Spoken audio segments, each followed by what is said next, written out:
ഇത് നിങ്ങൾ ഒരുപാട് പേര് ആവശ്യപ്പെട്ടിട്ടുള്ള ഒരു വീഡിയോ ആണ് കേട്ടോ ഇന്ന് ചെയ്യാൻ പോകുന്നത്. അതായത് ഒരുപാട് കമന്റുകൾ എനിക്ക് വന്നിട്ടുണ്ടായിരുന്നു, ചെക്ക് പ്രിന്റിങ് എങ്ങനെയാണ് ടാലി പ്രൈമിൽ ചെയ്യുക എന്നതിനെ കുറിച്ചിട്ട്. അപ്പൊ ഇന്ന് നമ്മൾ ചെയ്യാൻ പോകുന്ന വീഡിയോ എന്ന് പറയുന്നത് അതാണ്, ചെക്ക് പ്രിന്റിങ് ടാലി പ്രൈമിൽ എങ്ങനെയാണ് ചെയ്യുക എന്നുള്ളതാണ്.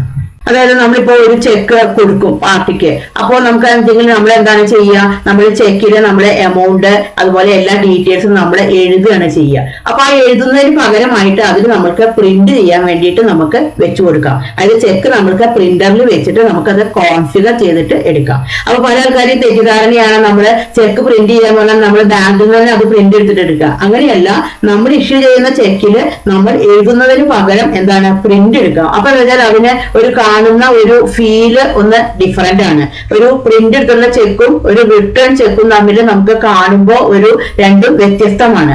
അപ്പൊ അതിന് നമുക്ക് ടാലിയിൽ നമുക്ക് കുറച്ച് സെറ്റിംഗ്സ് ആണ് ചെയ്യേണ്ടത്. അപ്പൊ എന്തൊക്കെയാണ് അതിന് ചെയ്യേണ്ടത് എന്നുള്ളതിനെ കുറിച്ചിട്ടാണ് ഡീറ്റെയിൽ ആയിട്ട് ഇന്നത്തെ വീഡിയോയിൽ പറയാൻ പോകുന്നത്.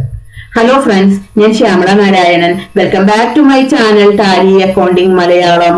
എന്റെ വീഡിയോ ആദ്യമായിട്ടാണ് നിങ്ങൾ കാണുന്നതെന്നുണ്ടെങ്കിൽ, എന്റെ ടീച്ചിങ് സ്റ്റൈല് നിങ്ങൾക്ക് ഇഷ്ടമാണെന്നുണ്ടെന്നുണ്ടെങ്കിൽ ഒന്ന് സബ്സ്ക്രൈബ് ചെയ്യണേ.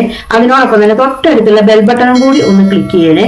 എന്നാൽ മാത്രമാണ് ഞാൻ ഇടുന്ന വീഡിയോകളുടെ നോട്ടിഫിക്കേഷൻ നിങ്ങൾക്ക് കിട്ടുള്ളൂ. അതേപോലെ ഇഷ്ടമായി കഴിഞ്ഞാൽ ഒന്ന് ലൈക്കും കൂടി ചെയ്യണേ. പിന്നെ നിങ്ങളുടെ ഫ്രണ്ട്സിനോ റിലേറ്റീവ്സിനോ ഒക്കെ ഒന്ന് ഷെയർ ചെയ്ത് കൊടുക്കണേ. അപ്പോൾ ഞാൻ ഒരുപാട് യൂസ്ഫുൾ ആയിട്ടുള്ള വീഡിയോകൾ ചെയ്തിട്ടുണ്ട്. അതിന്റെ എല്ലാം ലിങ്ക് ഞാൻ ഡിസ്ക്രിപ്ഷൻ ബോക്സിൽ കൊടുക്കാം. അതേപോലെ തന്നെ ഒരു പ്രധാനപ്പെട്ടുള്ള കാര്യം എന്ന് പറയുന്നത്, ഞാൻ ടാലി ഓൺലൈൻ ക്ലാസ് എടുക്കുന്നുണ്ട്. അപ്പൊ താല്പര്യമുള്ള ആൾക്കാരാണെന്നുണ്ടെങ്കിൽ എനിക്കൊന്ന് മെയിൽ ചെയ്താൽ മതി. എന്റെ മെയിൽ ID എന്ന് പറയുന്നത് shyamastaliclass@gmail.com ആണ്. അപ്പൊ ഞാൻ അതിന്റെ ഡീറ്റെയിൽസ് ഞാൻ പറഞ്ഞു തരും. കാരണം നിങ്ങളുടെ ഷെയറും ലൈക്കും കമന്റും ഒക്കെയാണ് എനിക്ക് വീഡിയോ ചെയ്യാനുള്ള ഒരു ഇൻസ്പിറേഷൻ എന്ന് പറയുന്നത്. അപ്പൊ ഞാൻ ടാലിയിലെ ഒട്ടുമിക്ക ഓപ്ഷൻസും ഞാൻ ചെയ്തിട്ടുണ്ട്. അപ്പൊ നിങ്ങൾക്ക് എടുത്തു നോക്കി കഴിഞ്ഞാൽ മനസ്സിലാകും. ഇനിയിപ്പോ നിങ്ങൾക്ക് ഏതെങ്കിലും ഒരു ഓപ്ഷൻ കിട്ടിയില്ല എന്നുണ്ടെങ്കിൽ എനിക്ക് ജസ്റ്റ് ഒന്ന് കമന്റ് ചെയ്താൽ മതി. അപ്പൊ ഞാൻ ആ വീഡിയോ നിങ്ങൾക്ക് ഷെയർ ചെയ്തിട്ട് തരാം. അപ്പൊ നമുക്ക് ഒട്ടും താമസിയാതെ തന്നെ നമ്മുടെ വീഡിയോയിലേക്ക് വരാം. അപ്പൊ അതിന് വേണ്ടിയിട്ട് നമുക്ക് എന്താണ് ചെയ്യേണ്ടതെന്നുണ്ടെങ്കിൽ, നമുക്ക് ആദ്യം ഒരു ബാങ്കിന്റെ ലെഡ്ജർ ആണ് നമ്മൾ ക്രിയേറ്റ് ചെയ്യേണ്ടത്. അപ്പൊ ക്രിയേറ്റ് ചെയ്യാൻ വേണ്ടി നമുക്ക് ഇവിടെ ഗേറ്റ് ഓഫ് ടാലിയില് നമുക്ക് ഫീ അടിച്ചു കഴിഞ്ഞാൽ നമുക്ക് ക്രിയേറ്റ് ചെയ്യാം. എന്നിട്ട് നമുക്ക് ഇവിടെ ലെഡ്ജർ എടുത്തിട്ട് നമുക്ക് ക്രിയേറ്റ് ചെയ്യാം. ഇനി നമുക്ക് ഓൾറെഡി ഉള്ള ഒരു ലെഡ്ജർ ആണെന്നുണ്ടെങ്കിൽ നമ്മൾ എന്താണ് ചെയ്യേണ്ടത്, ഓൾട്ടർ, അതായത് എ ആണ് അടിക്കേണ്ടത്. അതിലെന്താണ് എടുക്കേണ്ടത്, ലെഡ്ജർ ആണ് എടുക്കേണ്ടത്.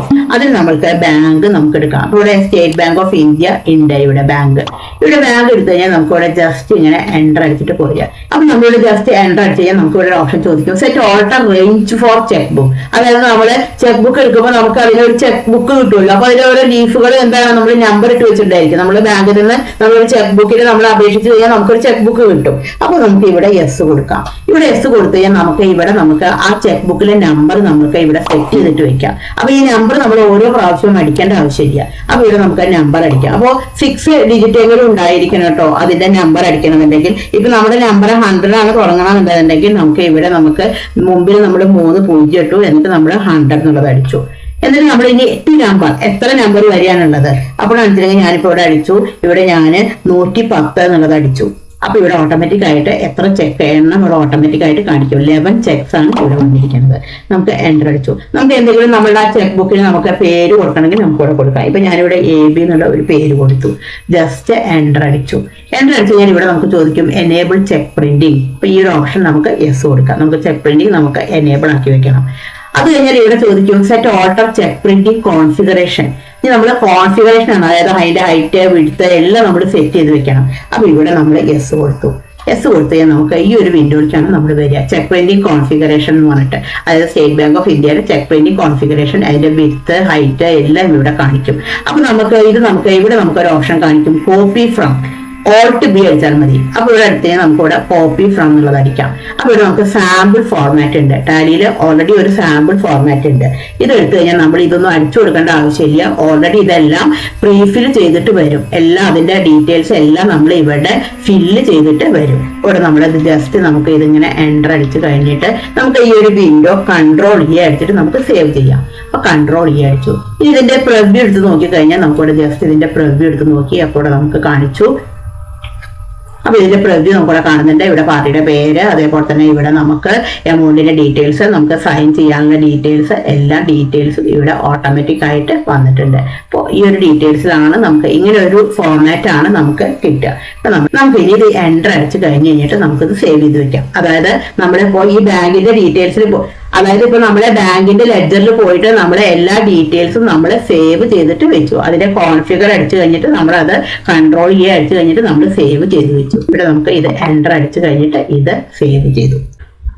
ഇനി നമുക്ക് ഒരു പേയ്മെന്റിന് എൻട്രി ചെയ്യാം. അപ്പൊ അതിന് വേണ്ടി വൗച്ചർ സെലക്ട് ചെയ്തിട്ട് എടുത്തു, പേയ്മെന്റ് സെലക്ട് ചെയ്തിട്ട് എടുക്കാം. ഇവിടെ പേയ്മെന്റ് സെലക്ട് ചെയ്തിട്ട് എടുത്തു. ഇവിടെ നമുക്ക് അക്കൗണ്ട് നോക്കി എന്നാലും നമുക്ക് ബാങ്കിന്റെ പേര് കൊടുക്കാം. നമുക്ക് ഇവിടെ പാർട്ടിയുടെ പേര് കൊടുക്കാം. ഇപ്പൊ പാർട്ടി ആണെന്നുണ്ടെങ്കിൽ ഇവിടെ നമുക്ക് പേര് കൊടുക്കാം, വരുൺ കൊടുത്തു.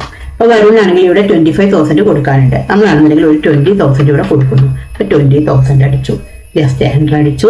ഓട്ടോമാറ്റിക്കായിട്ട് എഗെയിൻസ്റ്റ് റെഫറൻസിൽ വന്നു, ജസ്റ്റ് എൻ്റർ അടിച്ചു. ഇവിടെ നമുക്ക് ജസ്റ്റ് എൻ്റർ അടിക്കാം, എൻ്റർ അടിച്ചു. അപ്പൊ ഇവിടെ നമ്മൾ ചെക്കിന് നമ്പർ ഒക്കെ കൊടുത്ത കാരണം എല്ലാം ഡീഫോൾട്ട് ആയിട്ട് ഇവിടെ കാണിക്കും. അതിന്റെ ഇൻസ്ട്രുമെന്റ് നമ്പർ എല്ലാ ഡീറ്റെയിൽസും ഇവിടെ നമുക്ക് കാണിക്കും. ഇവിടെ നമ്മൾ ജസ്റ്റ് എൻ്റർ അടിച്ചു, ഇവിടെ നമ്മൾ ജസ്റ്റ് എൻ്റർ അടിച്ചു, എൻ്റർ അടിച്ചു. അപ്പൊ ഇവിടെ നമുക്ക് ഈ ഒരു കോൺഫിഗറിലേക്കാണ് വരിക. നമുക്ക് ഇതിന്റെ പ്രിവ്യൂ ഒന്ന് എടുത്ത് നോക്കാം. നമ്മുടെ ജസ്റ്റ് പ്രിവ്യൂ എടുത്തു കഴിഞ്ഞിട്ടുണ്ടെങ്കിൽ നമുക്ക് ഇവിടെ ഡീറ്റെയിൽസ് ഇവിടെ കാണിക്കും. അപ്പൊ നമുക്ക് ഇവിടെ എല്ലാ ഡീറ്റെയിൽസും നമുക്കിവിടെ വരും. പാർട്ടിയുടെ പേര്, നമുക്ക് എമൗണ്ട് ഇവിടെ നമുക്ക് വേർഡ്സിൽ എഴുതും, അതേപോലെ തന്നെ നമ്പറിൽ എഴുതും. നമുക്ക് ഇവിടെ സൈൻ ചെയ്തിട്ട് എടുക്കാം. ഈ എൻട്രി നമ്മൾ സേവ് ചെയ്തു. അപ്പോൾ ഇതൊരു മെത്തേഡാണ് നമുക്ക് എടുക്കുന്നത്. ഇനി നമുക്ക് വേറൊരു മെത്തേഡ് കൂടി നമുക്ക് ചെക്ക് പ്രിന്റിങ് ചെയ്യാൻ വേണ്ടിയിട്ട് പറ്റും. അതിന് വേണ്ടിയിട്ടാണെങ്കിൽ, അതായത് നമ്മൾ മുമ്പേ ചെയ്തു വെച്ചിട്ടുള്ള കുറേ ചെക്ക് ആണെങ്കിലും നമ്മൾക്ക് പ്രിന്റ് നമുക്ക് പിന്നീട് നമുക്ക് എടുക്കാൻ പറ്റും. അതിന് വേണ്ടിയിട്ട് സെക്കൻഡ് മെത്തേഡ് എന്ന് പറഞ്ഞാൽ നമുക്ക് ഇവിടെ ബാങ്കിങ് നമുക്ക് സെലക്ട് ചെയ്തിട്ട് എടുക്കാം. ബാങ്കിങ് എടുത്തു കഴിഞ്ഞാൽ നമുക്ക് ഇവിടെ ചെക്ക് പ്രിന്റിംഗ് എന്ന് പറഞ്ഞിട്ട് കാണിക്കും. ഇവിടെ നമുക്ക് ചെക്ക് പ്രിന്റിംഗ് സെലക്ട് ചെയ്തിട്ട് എടുക്കാം. അപ്പൊ നമ്മൾ ജസ്റ്റ് എൻ്റർ അടിച്ചു. അപ്പൊ ഇവിടെ നമുക്ക് നമ്മൾ ചെയ്തിട്ടുള്ള ആ ഒരു എൻട്രി ഇവിടെ നമുക്ക് വരും. അപ്പൊ നമ്മൾ എൻട്രി ആദ്യം ചെയ്തു, പിന്നീട് നമുക്ക് ചെക്ക് വെച്ചിട്ട് നമുക്ക് അതിന്റെ പ്രിന്റ് നമുക്ക് എടുക്കാം. അപ്പൊ അതിന് വേണ്ടിയിട്ടാണെന്നുണ്ടെങ്കിൽ നമുക്ക് ഇവിടെ ജസ്റ്റ് നമുക്കൊന്ന് പ്രിന്റിന്റെ അവിടെ ക്ലിക്ക് ചെയ്തു. ഇവിടെ നമുക്ക് കറന്റ് സെലക്ട് ചെയ്തിട്ട് എടുത്തു. അപ്പൊ ഇവിടെ ചോദിക്കും നമുക്ക് പ്രിന്റ് ചെക്ക് എന്നുള്ള ഓപ്ഷൻ നമ്മൾ യെസ് കൊടുത്തു, ജസ്റ്റ് എൻ്റർ അടിച്ചു. നമുക്ക് പ്രിവ്യൂ നോക്കാം. പ്രിവ്യൂ എടുത്ത് നോക്കി അത് കഴിഞ്ഞ് നമുക്ക് പ്രിന്റ് ചെയ്യണമെന്നുണ്ടെങ്കിൽ നമുക്ക് പ്രിന്റ് കൊടുത്തു കഴിഞ്ഞാൽ ഓട്ടോമാറ്റിക് ആയിട്ട് ആ ചെക്കിൽ ഓട്ടോമാറ്റിക് ആയിട്ട് ബാക്കി എല്ലാ ഡീറ്റെയിൽസും അവിടെ വരും. അപ്പൊ നമ്മൾ എഴുതുന്നതിന് പകരം ആണ് നമ്മൾ ഈ ചെക്ക് പ്രിന്റിംഗ് എന്നുള്ള ഓപ്ഷൻ നമ്മൾ ഉപയോഗിക്കേണ്ടത്. ഈ വീഡിയോ നിങ്ങൾക്ക് യൂസ്ഫുൾ ആയി എന്ന് തന്നെ ഞാൻ വിചാരിക്കുന്നു. Thank you for watching.